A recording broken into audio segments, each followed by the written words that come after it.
안녕하세요. 저는 얼마 전 이혼하고 새로운 삶을 찾은 40대 후반의 평범한 여성 김윤미라고 합니다.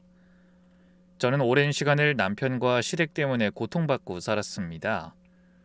몸이 고생한 건 아니었지만 마음이 고생을 많이 했죠. 오랫동안 참아왔지만 이제는 그 고통에서 벗어나 자유의 몸이 되어 한껏 가벼운 마음으로 생활할 수 있게 됐습니다.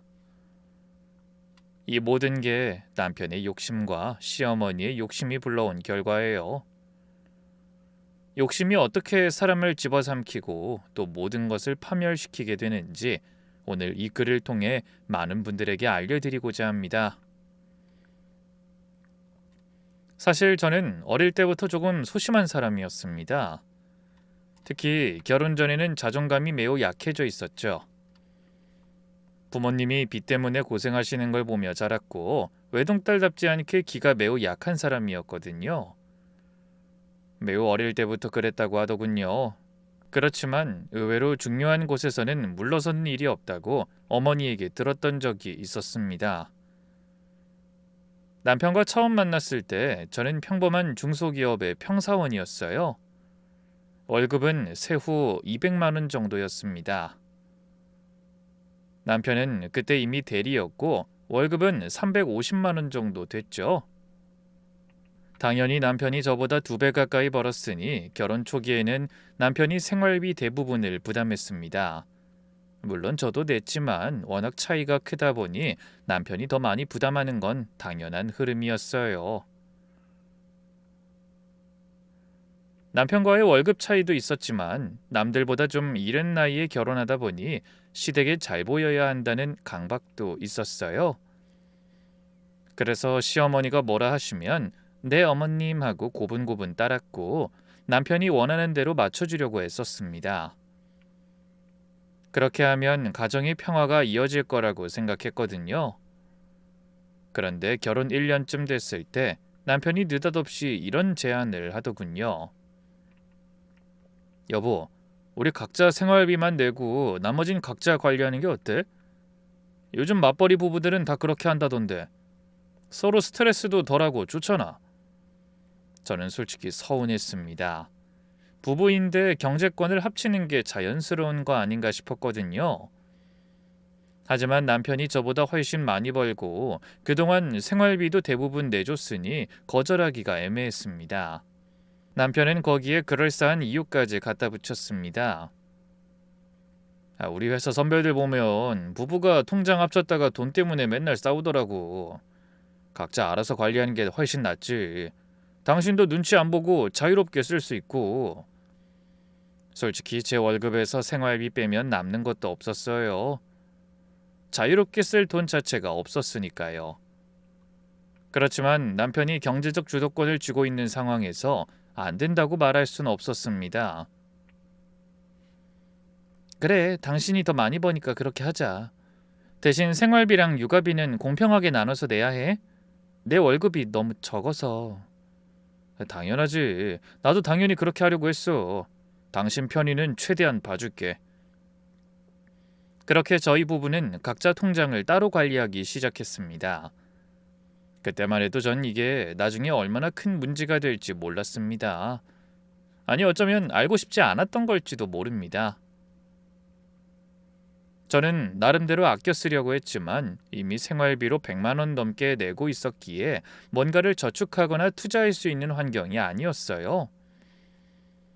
노후를 위해서는 어떻게든 목돈을 모아두어야 했는데 이렇게 되니 걱정이 될 수밖에 없더라고요. 당신 돈 좀 모으고 있어? 나 월급이 얼마 안 돼서 저축할 수 있는 돈이 얼마 없네. 당신이라도 돈 좀 모아줘. 나도 50만 원 정도는 매달 모으려고 노력할 테니까. 걱정하지 마. 나도 다 저축하고 있어. 투자도 좀 하고 있고. 그러니까 너무 걱정하지 마. 우리 둘 노후에 쓸 돈 정도는 마련할 수 있을 거야.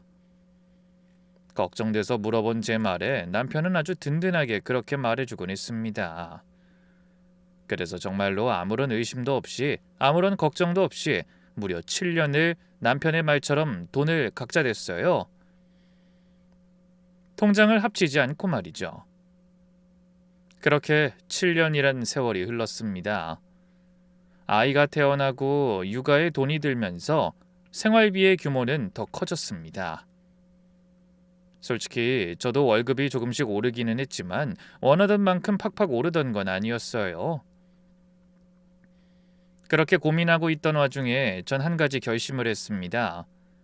이대로 중소기업에서 박봉으로 지내는 건 미래에 절대로 도움이 안 될 거라고 생각했어요. 그래서 좀 더 조건이 좋은 회사로 이직하기 위해 이것저것 시작해 보기로 한 겁니다.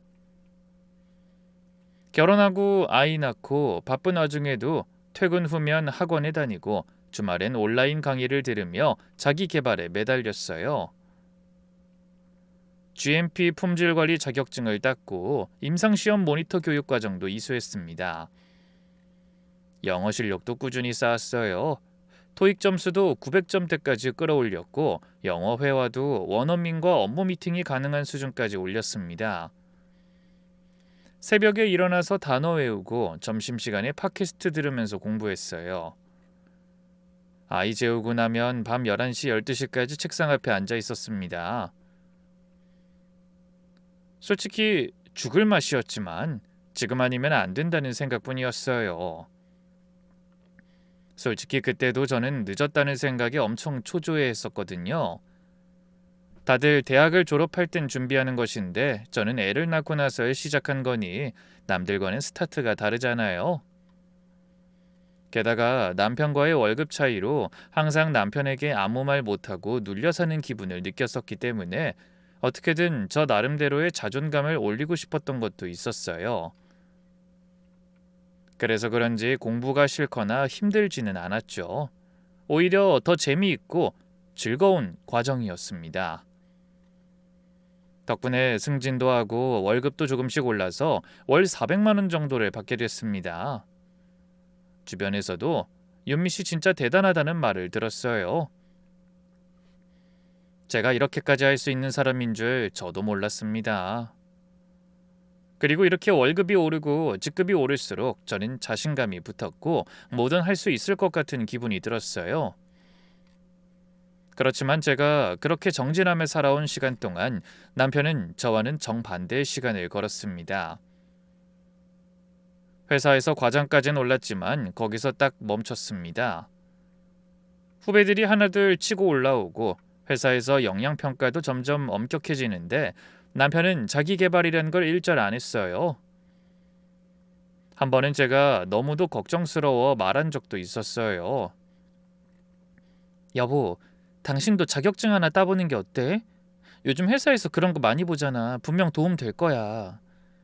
조심스럽게 권해봤지만 돌아오는 대답은 한결같았습니다. 자격증? 아이, 그런 거 스펙 쌓기 용이지 실력이랑은 상관없어. 난 현장에서 잔뼈가 굵은 사람이야. 종이 한 장이 뭘 증명한다고. 아이, 그런 건 진짜 별거 아니야. 경험은 아무도 무시 못하지. 처음엔 자기 나름의 철학이 있는 건가 싶었어요. 그런데 시간이 갈수록 남편은 달라졌습니다. 아니, 솔직히 말하면 점점 꼰대가 되어갔습니다. 후배가 새로운 프로세스를 제안하면 내가 이 바닥에서 몇 년인데 그딴 게 되겠어? 하고 무시하고 팀 회의에서도 내 말이 곧 정답이야. 경력이 몇 년인데 이러면서 자기 의견만 고집하는 걸 통화 내용으로 매번 들었었죠. 나중에 남편 동료한테 들은 얘기인데 회사에서 남편 별명이 미스터 꼰대였다고 합니다. 게다가 승진 심사에서도 2번 연속 떨어졌어요. 남편보다 3년 후배가 먼저 차장으로 올라갔을 때 남편이 집에서 얼마나 화를 냈는지 몰라요. 아이씨, 그 새끼가 뭘 잘한다고 먼저 올라가. 줄을 잘 선 거지. 이 회사 진짜 썩었어. 여보, 너무 흥분하지 마. 다음에 기회가 있을 거야. 기회? 이따위 회사에서 무슨 기회? 다 정치야, 정치. 진짜 제대로 된 사람은 못 알아보고 이 회사가 나라는 사람을 제대로 보질 못해. 저는 속으로 생각했습니다. 당신이 노력을 안 하니까 그런 거잖아. 하지만 입 밖으로 꺼내진 못했어요. 그 시절에 저는 아직 남편 기분 맞춰주는 게 습관이었으니까요. 결국 남편 월급은 월 400만 원 정도에서 거의 제자리였습니다. 그리고 저와 월급이 비슷해지기 시작했죠. 그리고 그건 또 다른 문제를 일으키게 됐습니다. 바로 생활비 분담이었습니다. 처음 약속은 반반이었는데 7년이 지났을 땐 실제로 제가 훨씬 많이 부담하고 있었어요. 아이 학원비, 병원비, 옷, 장난감, 명절 선물, 집안 살림 등 짜잘한 지출이 생길 때마다 남편은 늘 같은 패턴이었습니다. 여보, 미안한데 이번 달 좀 빠듯해서 그러는데 당신 월급에서 해결해줘. 다음 달에 꼭 생활비에서 오늘 당신이 낸 몫의 절반을 더 얹어서 보낼게. 약속할게. 처음에는 정말 빠듯한 줄 알았어요. 그래서 제가 생활비를 더 냈고 다음 달에 다 갚아줄 거라고 믿었습니다. 하지만 다음 달이 와도 안 갚았습니다. 솔직히 처음 한두 번은 그냥 넘어갔습니다. 잊어버릴 수도 있고 진짜 돈이 없을 수도 있으니까요. 하지만 그것이 만성적인 일이 되어버리자 이대로 참아서는 안 되겠다는 생각이 들었어요. 이미 제가 남편보다 생활비를 50만 원이나 더 부담하고 있었으니까요. 그래서 제가 조심스럽게 말을 먼저 꺼냈습니다. 여보, 저번 달에 나한테 먼저 더 내달라고 한 돈 그거 갚아줘야 해. 나도 월급 계획해서 쓰고 있는데 계속 돈을 덜 주면 나 혼자 더 많이 부담할 수밖에 없잖아. 아, 그랬나? 깜빡했네. 근데 그 정도 가지고 뭘 사람을 이렇게 쪼아? 내가 괜히 당신 괴롭히고 싶어서 이러겠어? 그 정도가 이미 꽤 쌓였으니까 하는 말이지. 요즘에 당신 생활비 예전보다 50만 원씩 적게 주고 있잖아. 그 줄어든 50만 원 내가 더 내는데. 게다가 요즘에 애들 때문에 돈도 더 많이 들고. 야, 고작 50만 원이 어때서 그래? 너 요즘에 돈 잘 벌잖아. 솔직히 결혼 초에 내가 더 많이 낸 거 기억 안 나? 그럼 그냥 이 정도는 그냥 넘어가줘도 되는 거 아니야? 그땐 난 내 월급 거의 다 냈거든? 그러고도 모자란 걸 당신이 내준 거지. 솔직히 난 내가 할 수 있는 선에서 최선을 다했어. 그리고 내가 말했잖아. 지금 꽤 쌓였다고. 그때 당신이 낸 돈보다 내가 낸 돈이 지금 더 많아. 뭘 하나하나 다 따지고 살아. 너 원래 이렇게 빡빡한 여자였어? 뭔 소리야. 하나하나 다 따지는 건 당신이었잖아. 당신 때문에 난 영수증으로 가계부까지 꼬박꼬박 썼어야 했는데 당신이 지금 나한테 할 소리야 그게? 제 말에 남편이 더 이상 아무 말도 못하더군요. 하긴 이렇게 하자고 한 것도 남편이었고 영수증으로 가계부를 정확하게 작성하라고 요구한 것도 남편이었으니 할 말 없었겠죠. 그렇지만 그렇게 싸우고 나서도 나아지는 건 없었습니다. 전 그렇게 점점 더 많은 생활비를 떠안게 됐죠. 어이가 없었지만 부부 사이에 돈 문제로 싸우기도 그렇고 남편 기분 상하게 하기 싫어서 그냥 웬만하면 제가 부담했어요. 그렇게 7년 동안 제 월급은 거의 다 생활비와 육아비로 빠져나갔습니다. 통장에 돈이 모일 리가 없었죠. 저는 가끔 통장을 열어보며 한숨을 쉬곤 했습니다. 나는 왜 이렇게 저축이 안 될까? 남편은 분명히 나보다 많이 버는데. 그런데 남편은 달랐습니다. 매달 생활비로 150만 원만 딱 내고 나머지는 전부 자기 마음대로 썼습니다. 그래도 저는 믿고 있었어요. 저는 한 번도 남편 통장을 본 적이 없었지만 분명히 돈을 많이 모았을 거라고 말입니다.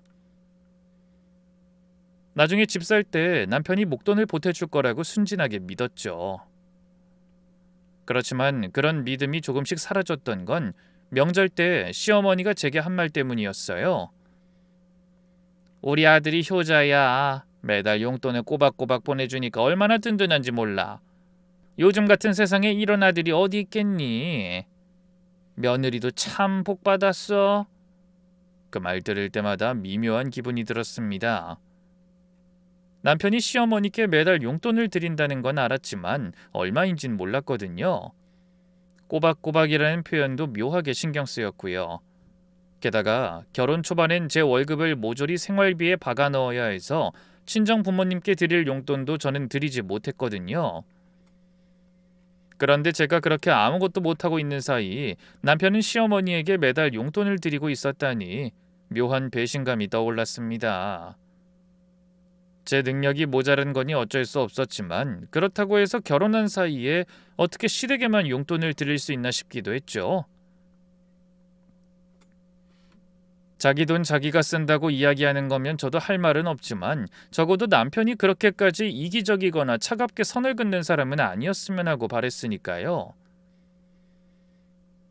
그런데 시어머니뿐만이 아니었어요. 시동생이 사업한다고 했을 때도 남편이 목돈을 보탰다는 이야기를 들었고, 시누이 결혼할 때는 시누이가 직접 저한테 와서 고맙다고 인사했습니다. 언니, 오빠가 축의금 정말 많이 줬어요. 신혼집 꾸미는데 큰 도움이 됐어요. 정말 고마워요. 저는 당황스러웠습니다. 그런 얘기를 남편한테 한 번도 들은 적이 없었거든요. 하지만 시누이 앞에서 얼마 줬는데요? 라고 물어볼 수도 없는 노릇이었습니다. 그래서 그냥 웃으며 가족인데 당연하죠. 라고 대답했어요. 그러고선 집에 와서 남편한테 물었습니다. 여보, 아가씨 결혼 축의금 많이 줬다며 얼마 줬어? 좀 줬지. 동생인데 당연한 거 아니야. 집 꾸미는데 도움 좀 되라고 준 거야. 얼마 준 건데 나한테도 말해봐. 그냥 적당히 줬어. 왜, 뭐 문제 있어? 아니 그게 아니라 나한테 한마디도 안 하고 뭐 이런 것까지 일일이 보고해야 해? 내 동생한테 내가 알아서 하는 거지 뭐가 문제야. 내가 말했잖아. 생활비를 뺀 나머지 월급에는 아무런 의문 갖지 말라고.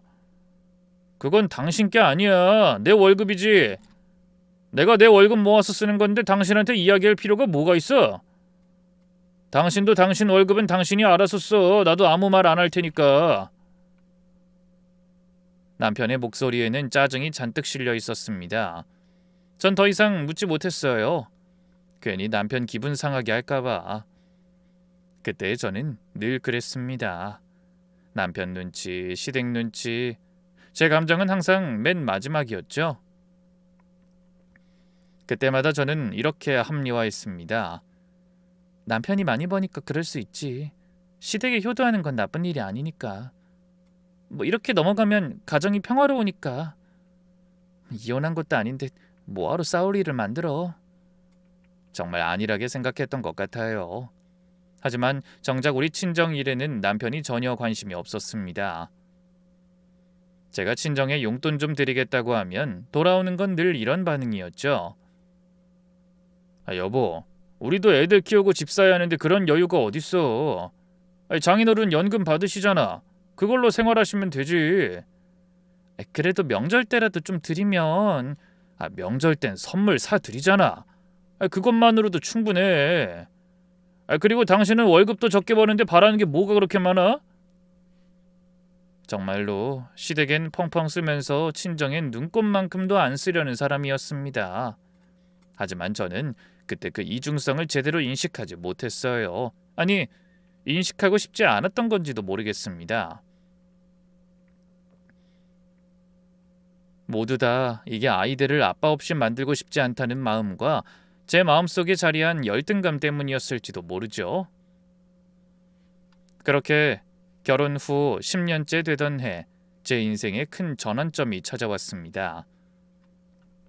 그동안 쌓아온 자격증들과 경력, 글로벌 임상시험 교육 이수 이력이 드디어 빛을 발한 겁니다. 외국계 제약회사에서 스카우트 제의가 들어왔습니다. 월급이 세후 750만 원, 남편 월급의 2배 가까이 되는 금액이었죠. 처음 그 제안을 받았을 때 믿기지 않았습니다. 제가 그런 대우를 받을 만한 사람인가 싶었거든요. 하지만 헤드헌터는 제 자격증과 임상시험 모니터 경력, 영어 실력을 높이 평가했고 회사에서도 꼭 함께 일하고 싶다고 했습니다. 저는 고민할 것도 없이 이직을 결정했습니다. 10년 동안 저축 한번 제대로 못 해본 제게 이건 인생을 바꿀 기회였으니까요. 밤새 공부하고 자격증 따고 영어 매달리던 그 시간들이 드디어 보상받는 순간이었어요. 눈물이 날 뻔했습니다. 솔직히 애엄마가 된 이 나이에 이렇게 빛을 보게 될 줄은 상상도 못했죠. 그래서 기쁜 마음으로 남편에게 저의 이직 소식을 전했어요. 남편도 좋아해 줄 거라고 생각했거든요. 그런데 이직 소식을 들은 남편의 반응은 묘했습니다. 와, 월급이 실수령액으로 700만 원이 넘는다고? 대박이네. 축하해 여보. 입으론 축하한다고 했지만 눈빛이 복잡해 보였어요.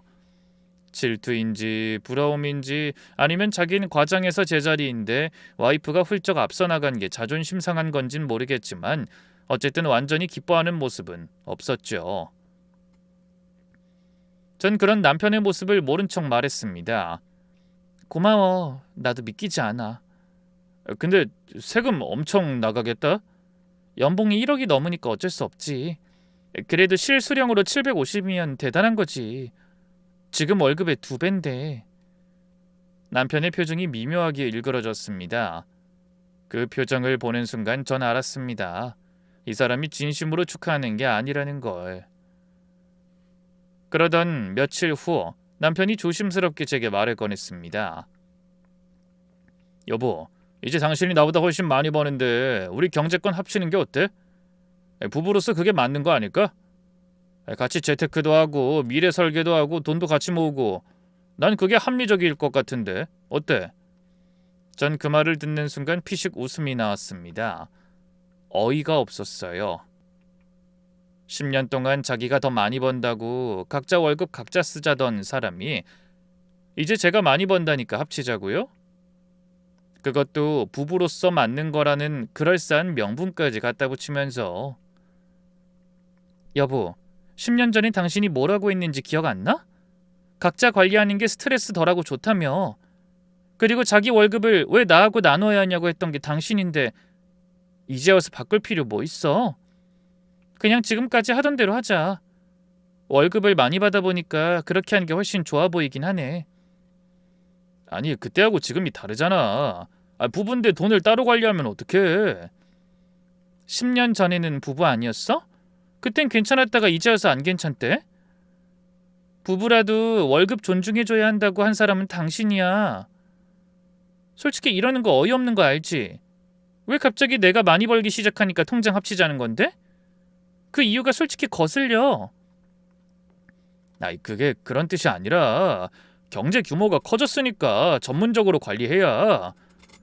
그럼 당신은 10년 동안 당신이 모은 돈으로 전문적으로 관리하면 되지. 난 내 돈 내가 알아서 쓸 거야. 나도 우리 부모님한테 10년 만에 용돈 좀 드려보자. 10년 동안 꼬박꼬박 시부모님한테 용돈 드린 당신하고는 다르게 나는 박봉이라 제대로 용돈 준 적도 없었으니까. 내가 얼마를 주든 간섭은 하지 마. 나도 당신이 시댁에 돈 쓸 때 간섭 못했잖아. 남편은 할 말을 잃은 눈치였어요. 뭐라고 말하고 싶었던 것 같은데 제 말에 당황한 듯 했죠. 입술을 꽉 깨물고 있었는데 표정이 잔뜩 일그러져 있었어요. 전 그때 처음으로 이 사람의 본심을 본 것 같았습니다. 결국 자기가 손해보기 싫었을 뿐이구나 싶었죠. 그날 밤 침대에 누워 많은 생각을 했습니다. 10년 동안 내가 얼마나 순진했는지, 얼마나 참고 살았는지, 그리고 이제는 달라져야 한다는 걸 온몸으로 느꼈습니다. 그렇게 이직한 지 2개월쯤 됐을 때 친정 어머니한테서 전화가 왔습니다. 윤미야, 미안한데 이번 주말에 집에 좀 들릴 수 있겠니? 아버지가 너 보고 싶어 하신다. 할 말도 있고. 어머니 목소리가 평소와 달리 무거웠습니다. 심상치 않다는 느낌에 바로 주말에 친정을 찾았습니다. 현관문을 열고 들어가는데 집안 분위기가 너무 조용했어요. 평소 같으면 제가 오면 좋아하시며 반겨주시는데 그날은 달랐습니다. 거실에 앉아 계신 부모님의 얼굴이 많이 수척해져 있었습니다. 아버지는 전직 법무사 사무보조원이셨는데 퇴직 후 지인과 함께 작은 가게를 차렸다가 지인의 사기로 빚이 생겼다고 했습니다. 윤미야, 그 빚은 내가 퇴직금이랑 모아둔 돈으로 갚긴 했는데 앞으로 이 집으로 나올 대출이 아직 남아서 말이다. 우리가 이 집을 팔아야 할 것 같구나. 네? 왜요? 그 집은 아버지가 꽤 늦지막한 나이에 마련한 두 분 명의의 집이었어요. 매수할 때 가격이 9억 정도였죠. 그 전까지는 전셋집을 전전하며 돌아다녔으니 이 집에 얼마나 애정이 있는지는 저도 알고 있었고요. 그런 집을 팔겠다니 제가 당황할 수밖에요. 집에 대출이 3억이 남아있는데 아버지가 퇴직하고 나서 감당이 안 되는구나. 이자만 매달 100 몇십만 원씩 나가는데 연금으론 도저히 못 감당하겠더라. 연금을 받으실 수 있는 나이셨지만 아버진 퇴직 후 사기를 당하고 잔뜩 의욕이 위축된 상태였고 친정어머니는 평소에 지병과 고관절 수술 등으로 일을 하기엔 힘든 상황이었어요. 두 분 모습이 퀭한 것이 너무 걱정스럽고 죄송스럽더라고요. 제가 미리 알았다면, 아니 조금이라도 더 신경 썼다면 도움이 됐을 텐데. 그때 어머니가 눈물을 글썽이시며 말씀하셨습니다. 윤미야, 미안하다. 우리가 너한테 물려줄 게 집 한 채인데 그것도 빚이 남아 있어서 너한테 짐 되기 싫어서 말 안 하고 있었는데 이제 더는 못 버티겠구나. 아버지가 깊은 한숨을 쉬셨습니다. 윤미야, 아버지가 무능해서 미안하다. 가게만 안 했어도 이렇게까지는 안 됐을 텐데 내가 퇴직하고 나서 돈 벌어보려고 나선 게 이렇게 문제가 될 줄은 몰랐어. 저는 그 모습을 보며 가슴이 찢어지는 것 같았습니다. 평생 자식 하나 잘 키우겠다고 고생하신 부모님이 힘들게 마련한 집도 못 지키고 쫓겨날 처지라니, 그것도 외동딸인 저한테 패기치기 싫어서 혼자 끙끙 앓고 계셨다니 눈물이 터질 것 같았지만 꾹 참았습니다. 아버지, 어머니, 제가 그 대출 갚을게요. 이번에 이직하면서 월급이 많이 올랐어요. 몇 년만 고생하면 충분히 갚을 수 있어요. 뭐? 얘 3억이 얼마나 큰 돈인데 무리하는 거 아니니? 너 혼자도 아니고 애들도 둘이나 있는데. 엄마, 저 이제 한 달에 1,000만 원 넘게 벌어요. 세금 제하고도 750만 원 정도 벌고요. 그래도 네가 번 돈은 네가 써야지. 게다가 네 남편이 그걸 알면 좋아하겠어? 안 좋아하면 뭐 어쩌겠어요.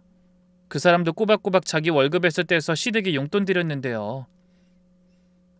뭐 그리고 어차피 나중에 이 집 제가 물려받을 건데 미리 받은 거라고 생각할게요. 지금 제가 안 도우면 언제 도와요? 부모님 살아계실 때 효도해야죠. 이제까지 용돈도 못 드렸는데 지금이라도 드린다고 생각해요. 아버지가 눈물을 흘리셨습니다. 평생 한 번도 우시는 모습을 본 적 없는 아버지가 그날 처음 우셨어요. 저도 울컥했지만 참았습니다. 이건 제가 해야 할 일이었으니까요. 그리고 집에 돌아와서 통보하듯 남편에게 말했습니다. 여보, 우리 부모님 지금 살고 있는 집에 빚이 좀 있거든. 한 3억쯤 되는데 그거 내가 갚을 생각이야. 그렇게 알고 있어. 남편은 TV를 보다가 제 쪽으로 고개를 돌렸습니다. 표정이 확 굳어있더군요. 뭐? 3억? 아이, 그건 좀... 우리도 그렇게 넉넉한 것도 아니고 애들 교육비도 있고 노후 준비도 해야 하잖아. 우리 둘이서 월 200씩 생활비 내면 그래도 어떻게든 되지 않겠어? 아니면 50씩 더 낼래? 그럼 내 월급이 너무 없어지는데 모아둔 돈은 없어? 10년 동안 나보다 월급 월등히 많았잖아. 남편은 대답을 못했습니다. 눈을 피하면서 말이죠. 저는 더 이상 묻지 않았어요. 어차피 제 결정은 변하지 않을 테니까. 그렇지만 남편은 불만이 있는 듯 다시 한번 저한테 말하더군요. 여보, 그 장인어른이 연금 받으시잖아. 그걸로 조금씩 갚으시라고 하면 안 될까? 굳이 3억을 당신이... 어머니도 아버지도 몸이 너무 안 좋아 보이셔. 게다가 아버지는 믿던 사람한테 배신당해서 의욕도 완전 줄어들으셨고, 두 분 다 이제 곧 칠순이시고 얼마나 더 사실지도 모르는데 그 빚 걱정하면서 남은 인생을 보내시게 해? 솔직히 내가 능력이 없었으면 모를까, 이젠 능력도 있는데 못 도와드릴 것도 없잖아. 그래도 3억은 너무 큰 돈이야. 좀 더 생각해보자, 현실적으로. 이미 결정했어. 그리고 나한테 이런 얘기 좀 그만해. 당신이 시어머니한테 용돈 드릴 때, 시누이 시동생한테 돈 보태줄 때 내가 하지 말라고 한 적 한 번도 없잖아. 당신도 그렇게 해줬으면 좋겠어. 당신 말대로 남의 월급에 간섭 안 했으면 좋겠어. 남편은 더 이상 말하지 못했지만 표정이 많이 안 좋았습니다. 저는 매달 400만 원씩 친정 대출 상환에 썼습니다.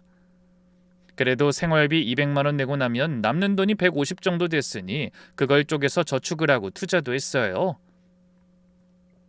실질적으로 제 손에 남는 돈은 거의 없었지만 부모님을 생각하면 전혀 아깝지 않았어요.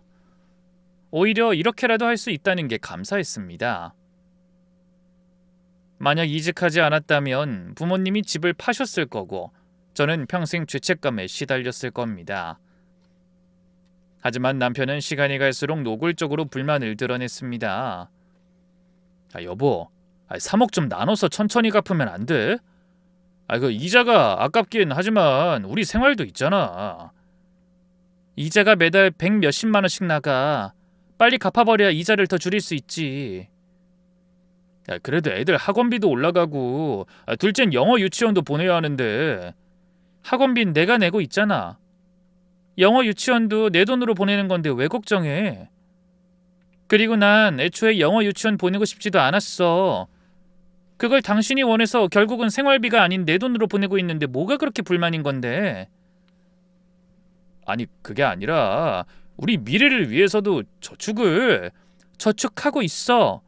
그리고 당신도 저축했을 거잖아. 지난 10년 동안. 그리고 앞으로도 쭉. 그럼 된 거 아니야? 남편은 입을 다물었습니다. 그렇지만 포기하지 않고 또 어느 날은 이렇게 나왔어요. 여보, 우리 집 좀 알아볼까? 이 좁은 집도 한계가 있잖아. 애들도 크고. 더 큰 집은 어때? 굳이 이사를 가야 할 정도는 아닌 것 같은데. 그리고 애들 크면 어차피 다들 독립해서 나갈 건데 그때 되면 큰 집이 더 문제야. 그리고 집을 살 거면 당신이 알아서 사면 되잖아. 지금 있는 집 팔고. 내 돈으로만? 부부인데 집은 같이 사야 하는 거 아니야? 왜? 결혼 초엔 절대로 공동명의 안 해준다고 하던 사람이? 갑자기 같이 사서 공동명의 하고 싶어진 거야? 대체 왜 그래? 그냥 당신 명의 집 팔고 당신 명의 집 다시 사. 더 큰 걸로. 뭐하러 나한테 의견을 물어? 당신 요즘 너무 변한 거 아니야? 돈 좀 번다고 이렇게 냉정해져도 돼? 전 남편을 똑바로 쳐다보며 말했습니다. 나 안 변했어. 10년 전 당신 규칙 그대로 하는 거야. 각자 생활비만 내고 나머진 각자 쓰는 거. 당신이 정한 거잖아. 솔직히 내 눈에는 당신이 변한 걸로 보여. 도대체 왜 그러는 건데?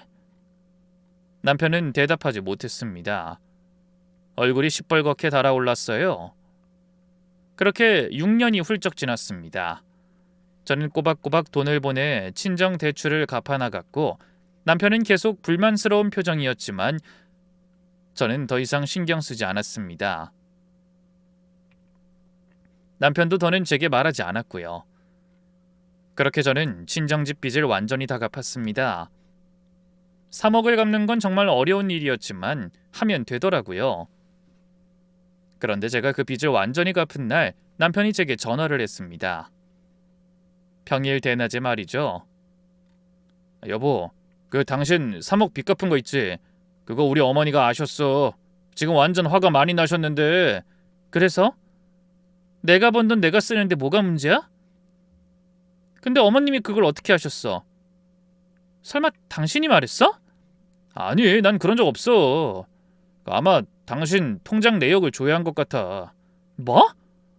아무리 고부간이라도 남의 통장 불법으로 열람한 건 범죄잖아.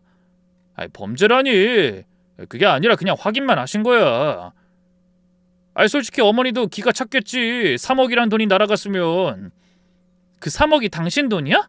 내 돈이잖아. 근데 뭘 기가 차? 엄마 입장에선 그럴 수도 있지. 어쨌든 지금 우리 본관 완전 난리 난 상황이라 당신이 오늘 좀 와서 이야기를 했으면 좋겠다고 하시네. 난 할 이야기가 없어. 내 월급으로 내가 돈 쓴 걸 왜 남한테 이야기를 해? 아니 도대체 이게 무슨 상황인지도 모르겠어. 어쨌든 난 안 가. 당신이 알아서 수습해. 그렇게 말하고 전 전화를 끊었습니다. 그런데 그날 저녁 시어머니한테서 직접 전화가 왔습니다. 야이 XX야! 인사도 없이 대뜸 욕설부터 퍼부었습니다. 전화기 너머로 들려오는 목소리는 분노로 잔뜩 떨리고 있었어요. 어디서 인연이 시댁 허락도 없이 돈을 함부로 써? 그것도 3억씩이나! 네가 미쳤어? 미쳤냐고? 어머님 말씀 조심하세요. 그건 제가 번 제 돈이고 그 돈으로 제 부모님 빚 갚은 겁니다. 어머님이 화내실 이유가 어디 있나요? 네가 번 돈? 네가 번 돈이면 너희 부부 돈이지 무슨 네 돈이 따로 있어? 네가 혼자 사냐?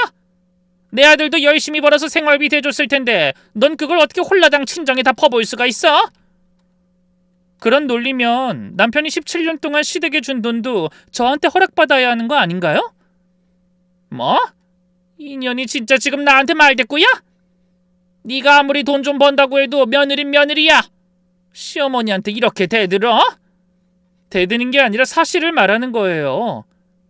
그리고 어머님, 제 통장 어떻게 확인하셨어요? 은행에서 불법으로 확인하셨잖아요.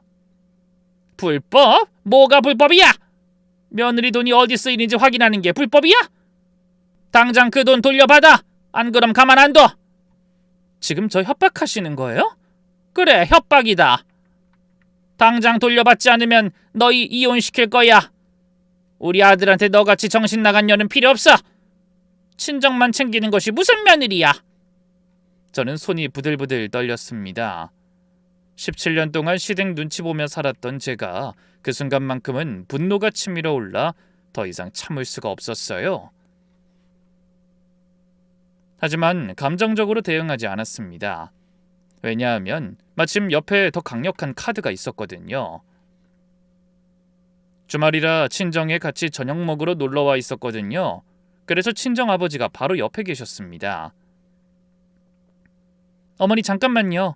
제 옆에 계신 분께 전화 바꿔드릴게요. 뭐? 누구한테 바꿔? 너 지금 도망가려고? 저는 아버지께 전화를 넘겼습니다. 아버지는 제 얼굴을 보시고 상황을 단번에 눈치채셨어요. 전화를 받으시며 눈빛이 달라졌습니다. 침착하고 냉정하면서도 날카로운 목소리로 말했습니다. 안녕하십니까 사돈어른.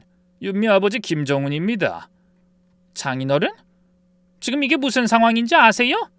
당신 딸이 무슨 짓을 한 건지? 네, 잘 알고 있습니다.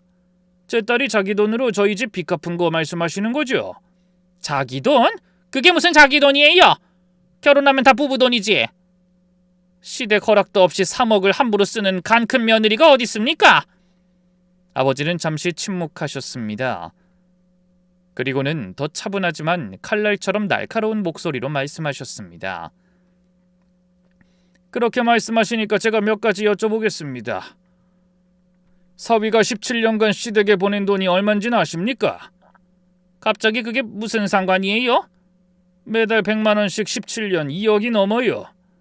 시어머니가 말을 멈췄습니다. 둘째 아드님 사업자금 2천만 원, 따님 결혼 축의금 3천만 원, 합계가 2억 5천이 넘고요. 아이 그건 우리 아들이 효자라서. 그럼 제 딸은 효녀가 아니라서 저희한테 용돈 한 푼 못 보냈겠습니까? 사돈 말대로면 월급은 부부 모두의 돈인데 전 그 효자 사위에게 용돈 한 푼 받아본 적이 없으니까요. 와이프한테는 자기 월급 자기가 쓰는데 상관하지 말라고 했더군요. 그럼 우리 딸 월급도 사위나 사돈이 상관할 게 아니죠. 뭐 사위가 요즘 우리 딸한테 그러는 것도 이해가 가긴 합니다. 주식 투자로 5천만 원이나 날렸던데 그것도 아십니까? 주식? 무슨 주식요? 모르셨군요. 사위가 저번에 와서 돈 좀 빌려달랍니다. 나중에 알아보니까 주식이 망했다던데 모르셨나 보네요. 그럼 둘째 아드님 사업이 1년 전에 망한 것도 모르시겠네요. 사업자 등록증 말소 기록이 공식적으로 남아 있습니다. 무슨 소리야? 우리 둘째는 지금도 공식 기록이 다 나와 있습니다. 그리고 사돈어른, 아까 하신 말씀 중에 욕설과 이혼시키겠다는 협박 전부 녹음됐습니다. 명예훼손과 협박죄에 해당하는데 법적 조치 원하십니까? 전화기 너머로 아무 소리도 들리지 않았습니다.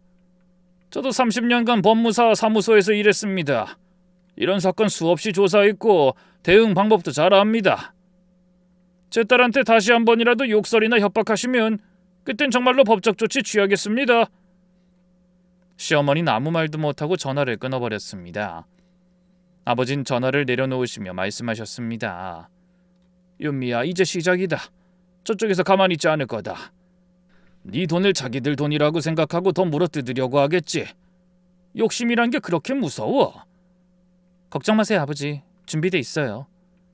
변호사 지인분들한테 이미 연락해뒀다. 필요하면 언제든 돈 받을 수 있으니까 걱정 마라. 그렇게 시어머니와 통화 후 30분쯤 지나니 남편한테서 전화가 왔습니다. 야, 너 뭐 하는 거야? 대체 무슨 이야기를 했길래 엄마가 지금 난리냐고? 꼭 이렇게 일을 복잡하게 만들어야겠어? 대체 동생 망한 거랑 주식 이야기는 왜 한 거야? 어머님이 그것도 모르고 나한테 전화해서 난리니까 이야기해드린 거지. 그걸 왜 얘기해? 그건 우리 집안일이잖아. 그래, 우리 집안일이면 어머님이 이 일에 간섭하는 일도 없어야지. 야, 그냥 엄마한테 죄송하다고 하고 용돈 좀 챙겨주겠다고 하면 될 일이었잖아. 부부끼리 경제권 합치겠다고 말 한마디만 했으면. 남편 말을 듣고 있으니 속으로 어이가 없었어요. 결국은 제 돈이 목적이었다는 뜻이잖아요. 네가 가. 그리고 어머님한테 똑똑히 전해드려. 난 당신이랑 시댁에 돈 드릴 거 없다고. 그건 우리 부부가 결혼 초부터 해온 거였으니까 바뀔 일 없다고 말이지. 결국 남편은 제 등살에 밀려 시댁을 다녀왔습니다. 남편은 시어머니에게 통하지 않는다며 저를 설득하려고 했어요. 그렇게 해주기 싫었던 저는 남편에게 도리어 물었습니다. 당신 통장 보여줘봐. 갑자기 왜? 17년 동안 당신 돈이 어디로 갔는지 확인하려고. 오늘 다 확인할 거야. 당신 월급을 내가 다 아는데 생활비 뺀 나머지 돈으로 저축은 했나 확인해 보자고. 남편이 한참을 망설였습니다. 보여주고 싶지 않은 티가 났죠. 하지만 저의 강압적인 모습에 남편이 통장을 꺼내들었습니다. 보여준 통장 잔액은 500만 원, 고작 500만 원이었습니다. 게다가 저축도 따로 없었고 투자금도 다 날아가고 마이너스뿐이었어요. 예상은 했지만 실제로 보니 허탈했어요. 속에서 뭔가가 부글부글 끓어올랐습니다. 자기는 한 푼도 안 모아놓고 저한테 돈을 달라는 걸 보니 화가 났죠. 월급을 그만큼 받았으면서 왜 돈이 이것밖에 안 남아있어? 대체 어디에다 돈을 다 쓴 거야? 남편은 고개를 숙였습니다. 물어보잖아. 왜 500만 원밖에 없냐고. 어머니가 매달 용돈을 달라고 해서 100만 원씩. 100만 원? 내가 우리 부모님한테 한 푼도 못 주고 있을 때도 100만 원씩 꼬박 드렸어? 그리고 또 그리고 그 시동생 사업할 때 2천만 원, 그 누이 결혼할 때 3천만 원. 무슨 돈을 그렇게 물쓰듯 펑펑 썼어? 그래놓고 이제 와서 경제권을 합치자고? 나머지 돈들은 다 어디 썼는데? 그거 말고도 돈이 좀 남잖아. 그냥 술 마시고 취미 생활하고 친구들이랑 여행 가고. 내가 생활비 아끼려고 점심에 김밥 먹고 옷 한 벌 못 사면서 아이들 키우는 동안 당신은 친구들이랑 술 마시고 여행 다녔다고? 남편은 대답하지 못했습니다. 고개만 더 숙였어요. 그 순간 모든 게 명확해졌습니다. 이 사람은 17년 동안 저축을 단 한 번도 하지 않았습니다. 시댁에 퍼주고 주식으로 날리고 본인 쓰고 제가 악착같이 아껴가며 아이들 키우는 동안 이 사람은 편하게 자기 돈만 펑펑 쓰고 있었던 겁니다. 제 안에서 뭔가가 단단하게 굳어지는 느낌이 들었습니다. 더 이상 흔들리지 않겠다는 결심이 섰죠. 이혼하자. 남편이 고개를 번쩍 들었습니다. 뭐? 갑자기 왜 그래? 갑자기가 아니잖아. 17년 동안 참았어. 당신이 경제권 따로 하자고 했을 때부터 뭔가 이상하다고 느꼈는데 이유가 있었네. 시댁에 돈 퍼주고 당신 마음대로 쓰려고 나한테는 반반이라 하면서 정작 당신은 생활비 뺀 나머진 전부 시댁 거 당신 유흥에 쓴 거잖아. 그래놓고 나한테 월급을 내놓길 바라는 거야? 미안해. 정말 미안해. 내가 잘못했어. 앞으로는 달라질게. 경제권 다 당신한테 맡길게. 17년이요, 17년. 17년이면 충분히 기회를 줬어요. 더 이상은 내가 못 참아. 주말에 시댁에서 연락이 왔습니다. 시아버지, 시어머니, 시동생 부부까지 전부 모여 있었죠. 저를 심판하려는 분위기가 노골적이었습니다. 솔직히 저는 이혼 이야기를 하려고 온 거라 시어머니가 무슨 말을 한들 상관하지 않을 생각이었어요. 시어머니가 절 보자마자 쏘아붙였습니다. 앉아. 오늘 며느리 버릇 좀 고쳐야겠어서 다 불렀다. 네가 무슨 짓을 했는지 다들 알아야 하니까. 무려 3억이다. 그걸 친정에다 홀라당 바쳐? 시동생이 거들었습니다. 맞아요, 형수님. 그 돈이면 우리 가게 확장할 수 있었는데 형님하고 같이 모은 돈인데 왜 형수님이 혼자 결정합니까? 저는 그들의 말을 끝까지 다 들었습니다. 한마디도 끊지 않고 다 말하게 내버려뒀어요. 시댁 식구들은 제가 쪼그라들 거라고 생각했겠죠. 예전에 고분고분한 며느리로 기억할 테니까요. 하지만 전 이미 달라져 있었습니다. 다 하셨나요? 그럼 이제 제 차례네요? 저는 가방에서 서류 봉투를 꺼냈습니다. 미리 준비해온 자료들이었어요. 시댁 식구들의 눈이 서류 봉투로 향했습니다. 말씀드리기 전에 한 가지 먼저 알려드릴 게 있어요. 저 남편이랑 이혼하기로 했습니다. 거실이 쥐죽은 듯 조용해졌습니다. 시어머니 눈이 휘둥그레졌어요. 뭐? 이혼? 내가 이혼시킨다고 했지 네가 감히 먼저 이혼 운운해? 네, 제가 먼저 요구했습니다. 이유는 이제 곧 아시게 될 테고요. 저는 서류를 테이블 위에 차례차례 펼쳤습니다. 이건 지난 17년간 제가 낸 생활비 내역이에요. 통장 내역이랑 카드 명세서 전부 있어요. 확인하고 싶으시면 한 장 한 장 다 보셔도 됩니다. 시아버지가 서류를 집어들었습니다. 눈을 가늘게 뜨고 꼼꼼히 살피셨어요. 그리고 이건 남편이 낸 생활비예요. 17년간 낸 생활비가 저보다 한참 적어요. 초반엔 남편과 제가 똑같이 냈는데 어느 순간을 기점으로 제가 남편보다 월등히 많이 냈어요. 시누이가 불만스러운 얼굴로 말했습니다. 그래도 오빠는 다른 데 쓸 때가 많으니까. 네, 맞아요. 다른 데 쓸 때가 정말 많았죠. 저는 시누이를 똑바로 쳐다보며 다음 서류를 펼쳤습니다. 이게 바로 그 다른 데예요. 남편이 시댁에 보낸 돈이죠. 시어머니께 매달 100만 원씩 용돈 보냈더라고요. 저한테 말도 없이. 전 10년간 저희 엄마한테 돈 한 푼 못 보냈는데 말이죠. 시아버지 표정이 확 굳어졌습니다. 그 용돈의 존재를 모르고 있는 눈치였어요. 뭐라고? 매달 100만 원씩 돈을 보내? 네. 그리고 시동생 사업자금 2천만 원, 시누이 결혼 축의금 3천만 원까지 보냈더라고요. 역시 가족이 좋아요. 이렇게 돈을 퍼다 주고 말이죠. 시동생이 당황한 목소리로 말했습니다. 그게 형님이 좋아서 준 거잖아요. 가족이니까. 네, 가족이니까 줬죠. 근데 제가 제 가족 도와주는 건 왜 안 되는 거예요? 저도 가족 있는 사람이거든요. 남편이 여태까지 시댁에 준 돈이 제가 친정에 돈 갚아준 거랑 비슷할 텐데 말입니다. 시부모님이 아무 말도 못하고 저를 쳐다보더군요. 저는 남편의 주식 계좌 거래 내역을 꺼냈습니다. 남편 주식 손실 내역이에요. 5천만 원을 날렸어요. 이 돈을 저축했다면 제가 이혼 이야기까지 꺼내지도 않았을 거예요. 시아버지가 남편을 쳐다봤습니다. 동현아, 이게 사실이냐? 주식으로 5천만 원을 날렸어? 남편은 고개를 들지 못했습니다. 그리고 제일 중요한 거요. 지금 통장 잔액이 얼마인 줄 아세요? 17년을 함께 살면서 고작 500만 원 모았더라고요. 고작 500. 시댁 식구들이 전부 저를 쳐다봤습니다. 나머지 돈들은 술값, 취미생활, 친구들이랑 여행 가면서 다 쓴 거랍니다. 이러니 제가 이혼을 생각할 수밖에 없죠. 시아버지가 깊은 한숨을 쉬셨습니다. 아무리 봐도 시아버지는 아무것도 모르는 눈치였습니다. 솔직히 이 집안에서 가장 멀쩡한 정신 박힌 분이 시아버지였으니 전 일부러 시아버지를 향해 말했어요. 도련님은 사업 2년 전에 접으셨죠? 사업자 등록증 말소됐던데. 어머님이랑 아버님은 아직도 도련님이 사업하시는 줄 아시더군요.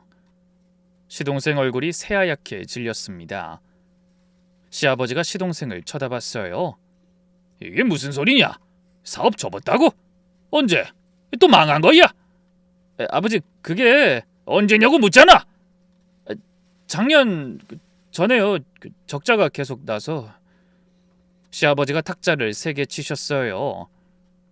너 대체 이게 뭐하는 짓이야? 나한테서 돈 빌려간 것만으로도 모자라서 네 형한테 돈을 빌려?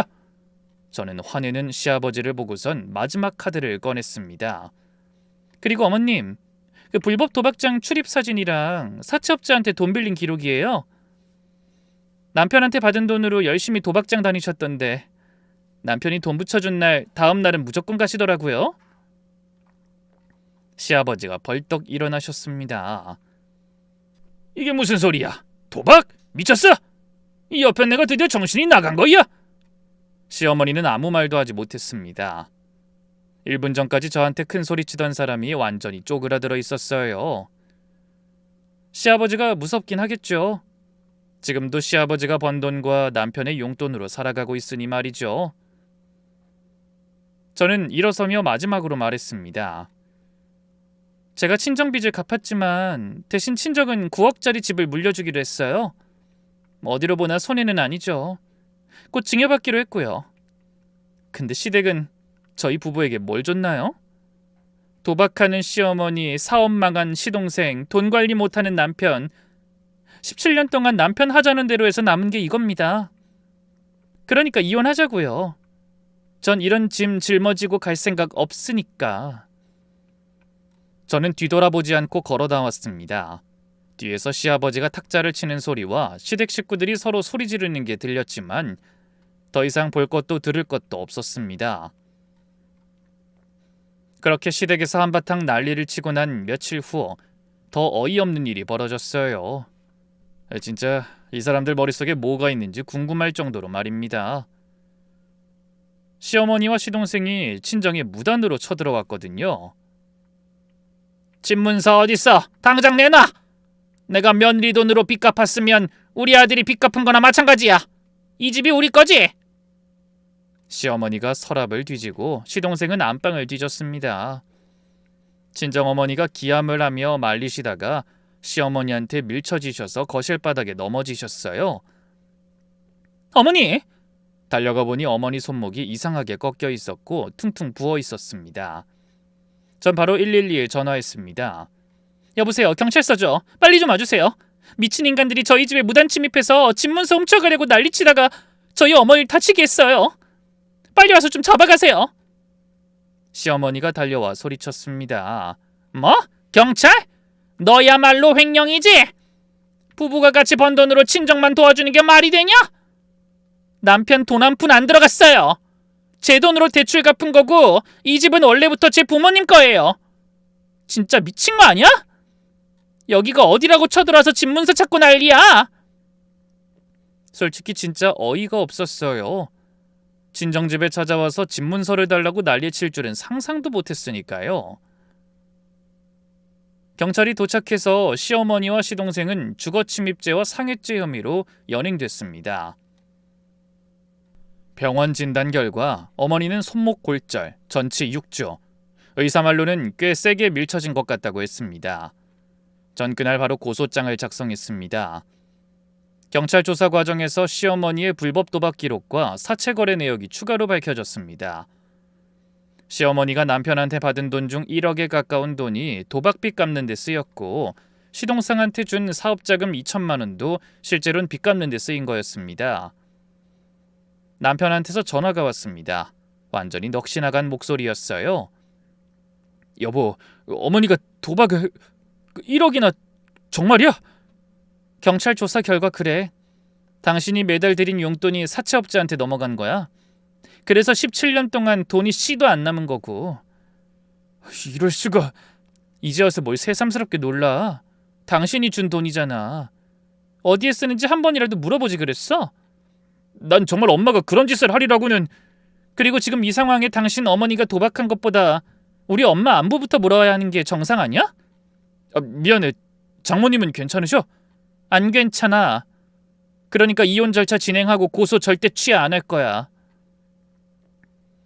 그렇게 다짐하듯 말하고 전화를 끊었습니다. 그리고 그 뒤로 6개월이 지나고 이혼 판결이 나왔습니다. 재산 분할은 제가 70%, 남편이 30%, 양육권은 제가 가졌고 남편은 매달 양육비 150만 원을 지급하기로 했습니다. 시어머니는 1심에서 징역 6개월, 집행유예 2년을 선고받았습니다.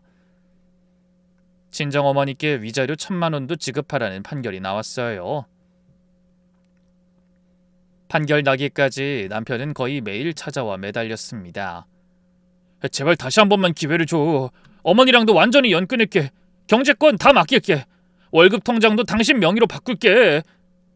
17년 전에 그랬어야지. 그땐 몰랐어. 정말 몰랐다고. 어머니가 도박하는 줄도 동생이 사업 망한 줄도. 그게 더 문제야. 당신은 17년 동안 아무것도 몰랐어. 알려고도 안 했고. 그냥 편한 대로 살았잖아. 당신 월급 펑펑 쓰면서. 남편은 무릎을 꿇고 울었습니다. 예전 같았으면 측은한 마음이 들었을 거예요. 하지만 그때 저는 아무 감정도 느껴지지 않았습니다. 17년간의 감정이 깔끔하게 소진된 느낌이었어요. 돌아가. 난 네 얼굴 2번 다시 보기 싫어. 그 이후로 시댁은 완전히 무너졌습니다. 시아버지는 시어머니와 이혼 소송을 제기했습니다. 30년 넘게 산 부부였지만 도박과 거짓말을 더 이상 참을 수 없다고 하셨어요. 시어머니가 그렇게 매달렸다는데 결국은 헤어지셨어요. 시어머니의 유책 사유가 너무 컸고 도박을 한 행위와 도박 빚 때문에 재산 분할에서도 시아버지가 더 유리했고요. 결국 돈 몇 푼 못 받고 나온 시어머니는 남편에게 빌붙으려고 했는데 그마저도 남편이 받아주지 않았다고 해요. 하긴 17년 동안 아들한테 받은 돈을 그렇게 탕진했으니 남편이 배신감 느낀 것도 어쩔 수 없었겠죠. 시동생도 부인과 이혼했습니다. 시동생 부인이 더 이상 못 참겠다며 소송을 냈고요. 시누이는 오빠네가 완전히 망하자 연락을 끊었습니다. 남편은 이혼하면서 재산 분할 때문에 집을 팔아서 작은 전셋집으로 이사했다고 들었습니다. 아주 시댁이 산산조각 나버렸더라고요. 전 지금 친정집에서 부모님과 함께 살고 있습니다. 대출 3억은 전부 갚았고 집은 제 명의로 증여받았습니다. 제 이름으로 된 집이 생긴 거예요. 솔직히 전 지금 정말로 행복해요. 시댁 눈치 보지 않아도 되고 남편한테 생활비 때문에 스트레스 받지 않아도 되고 제가 번 돈을 제 마음대로 쓸 수 있습니다. 무엇보다 부모님과 함께 살면서 효도할 수 있다는 게 가장 큰 행복입니다. 혹시 저와 비슷한 상황에 처한 분들께 말씀드리고 싶습니다. 시댁 눈치 보느라 친정 부모님 모시지 못한다면 그건 효도가 아니라 불효입니다. 의논과 허락은 다릅니다. 제 부모님을 돕는데 시댁 허락을 받아야 한다는 건 말이 안 됩니다. 시댁 식구가 소중하듯 친정 식구도 소중한 거예요. 그걸 알아봐주지 않는 남편과는 빠르게 정리하는 게 나을 수도 있죠. 긴 글 읽어주셔서 감사합니다.